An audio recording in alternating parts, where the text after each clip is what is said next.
अस्सलाम वालेकुम। तो आज के इस वीडियो में मैं आपको सिखाऊंगा कि कैसे हम लोग गिट बैश को यूज़ करके एक रेपोजिटरी बनाएंगे, उसके अंदर एक फ़ोल्डर बनाएंगे, देन उसके अंदर एक फ़ाइल बनाएंगे और उस फाइल के अंदर हम कुछ कोड सेव करेंगे। तो स्टार्ट करते हैं अपनी वीडियो को। सबसे पहले हम लोग अपना गिट बैश को ओपन करेंगे। तो पहले आपको मैं एक चीज़ क्लियर कर दूं कि पहले हम बनाएंगे एक फ़ोल्डर, फिर हम उसके अंदर एक बनाएंगे फ़ाइल, उस फाइल के अंदर हम कुछ कोड को सेव करेंगे, देन हम उसको एक रेपोजिटरी के अंदर सेव करेंगे। ठीक है, तो आप सिंपल मुझे फॉलो करें। सबसे पहले हम बनाएंगे एक फ़ोल्डर। फ़ोल्डर बनाने के लिए हम एक कमांड लिखेंगे। वो कमांड होगी mkdir स्पेस माय। तो यहाँ पे हम लोग अपना फ़ोल्डर का नेम देंगे। मैं सिंपल अपने फ़ोल्डर का नेम दे रहा हूँ माय फ़ोल्डर। ठीक है, देन हम प्रेस करेंगे इंटर को। तो अब मैं आपको बताऊंगा कि जो मैंने कमांड लिखी है इसका मतलब क्या है। सिंपल इसका मतलब ये है mkdir। ये जो मैंने लिखा है इसका मतलब ये होता है कि मेक डायरेक्टरी। इसका मतलब फ़ोल्डर बनाओ माय फ़ोल्डर के नाम से। ये कमांड एक नया फ़ोल्डर बनाती है। अब हमारे पास फ़ोल्डर बन चुका है। अब हम इस फ़ोल्डर को ओपन करेंगे। तो उसके लिए हमारे पास कमांड है cd my folder, then again press enter. तो हमारे पास यहाँ पे शो हो रहा है कि हम लोग माय फ़ोल्डर के अंदर आ चुके हैं। ठीक है, सिंपल cd का मतलब है कि चेंज डायरेक्टरी। इसका मतलब होता है कि फ़ोल्डर में आ जाओ। अब हम माय फ़ोल्डर के अंदर हैं। तो अब मैं यहाँ पे एक और कमांड लिखूंगा जिससे हम एक फ़ाइल बनाएंगे नोटपैड में। तो आप मुझे फॉलो करें। नोटपैड। तो मैं जो फाइल बनाऊंगा अपने फ़ोल्डर के अंदर वो होगी C++ की। तो मैं यहाँ पे लिख रहा हूँ मेन, जो कि मेरी फाइल का नेम होगा, and then extension .cpp, then press enter. तो अब मेरे पास यहाँ पे जो है एक नोटपैड खुल जाएगा। इसको आप यस कर दें। ठीक है, तो जो मैंने कमांड लिखी थी यहाँ पे मैं आपको दिखाता हूँ। ये इसका मतलब क्या है। इसका मतलब सिंपल ये है कि ये कमांड नोटपैड खोल देता है। तो मैंने सिंपल एक फाइल बनाई जिसका नाम है main.cpp। ठीक है, इस नोटपैड के अंदर हम लोग अपने C++ का कोड लिखेंगे। तो मैं यहाँ पे कोड लिखता हूँ।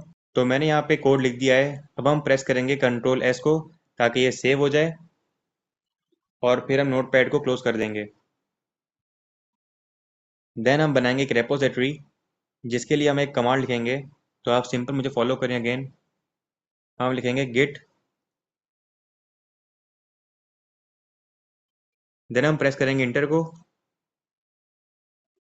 तो हमारी जो यहाँ पे फाइल है वो बन चुकी है। ठीक है ना, ये उसकी लोकेशन है हमारे पास।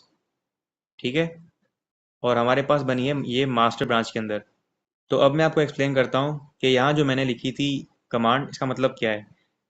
गिट इनिशिएट का मतलब है कि इनिशियलाइज गिट। इसका मतलब गिट को शुरू करो।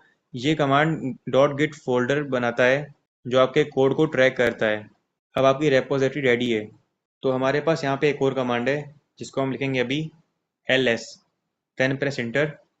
तो इसका मतलब क्या होता है कि हमारे पास जितने भी फाइल्स एंड फोल्डर हैं वो हमारे पास डिस्प्ले होगा यहाँ पे। ठीक है, तो हमारे पास फिलहाल यहाँ पे एक ही फाइल है जिसको हम बोल रहे हैं main.cpp, जो हमने बनाई अभी अभी हमारे पास यहाँ पे डिस्प्ले हो रही है। ठीक है, और अगर हमारे पास यहाँ पे और होती हैं फाइल्स फोल्डर इस रेपोजिटरी के अंदर तो हमारे पास यहाँ पे वो सब शो होती। ls कमांड का मतलब ये होता है कि जितने मतलब हमारे पास फाइल्स फोल्डर हैं वो सब हमें यहाँ पे शो करवाएगा, उन सब की लिस्ट। तो अब मैं आपको दिखाऊंगा कि जो हमने बनाया था फ़ोल्डर माय फ़ोल्डर, हम उसके अंदर कैसे एक और फाइल बना पाएंगे। तो सबसे पहले हम चेक करेंगे कि हम किस फ़ोल्डर में हैं। तो हम किस फ़ोल्डर में हैं वो जानने के लिए हमारे पास एक कमांड है जो हम लिखेंगे अभी pwd, देन प्रेस इंटर। तो ये हमें बता रहा है कि हम इस फ़ोल्डर के अंदर मौजूद हैं। ठीक है, हमारे पास ये लोकेशन आ गई इसकी। ठीक है, और हमारे पास जो ब्रांच है वो है मास्टर ब्रांच। ठीक है, तो हम इस फ़ोल्डर के अंदर एक नोटपैड ओपन करेंगे। नोटपैड को ओपन करने के लिए हम ये कमांड लिखेंगे नोटपैड स्पेस। तो हम यहाँ पे लिखेंगे अपनी फ़ाइल का नेम। मैं यहाँ पे लिख रहा हूँ फ़ाइल का नेम मेन, और ये जो फाइल है वो पाइथन की है, तो डॉट पाई, ठीक है। Then press enter. तो हमारे पास यहाँ पे नोटपैड ओपन हो चुका है। इसको हम येस को प्रेस करेंगे और यहाँ पे अपना कोड लिखेंगे। मैं यहाँ पे सिंपल लिख रहा हूँ, प्रिंट हेलो वर्ल्ड,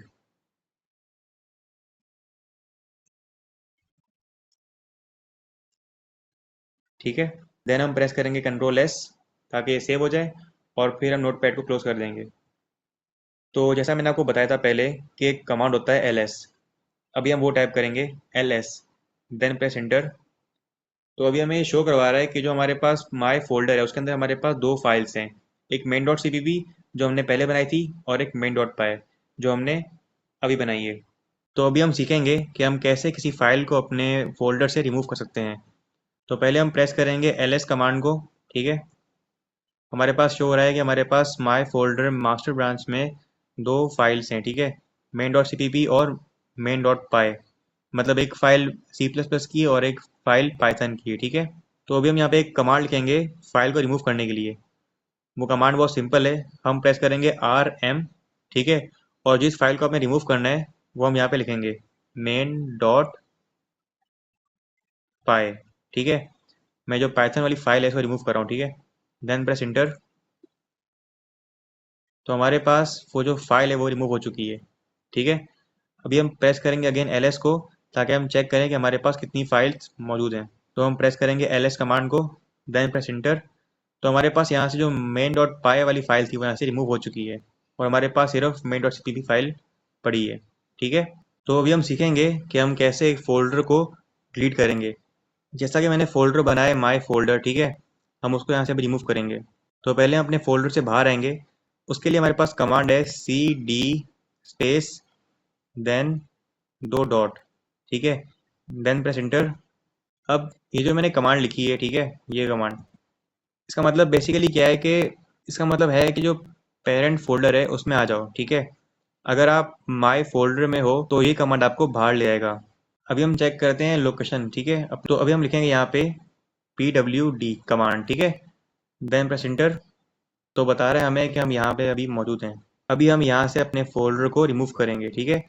तो हम ये कमांड लिखेंगे rm, ठीक है, स्पेस देन -r। अब हम यहाँ पे देंगे अपने फोल्डर का नेम जो कि था माई डैश फोल्डर, ठीक है।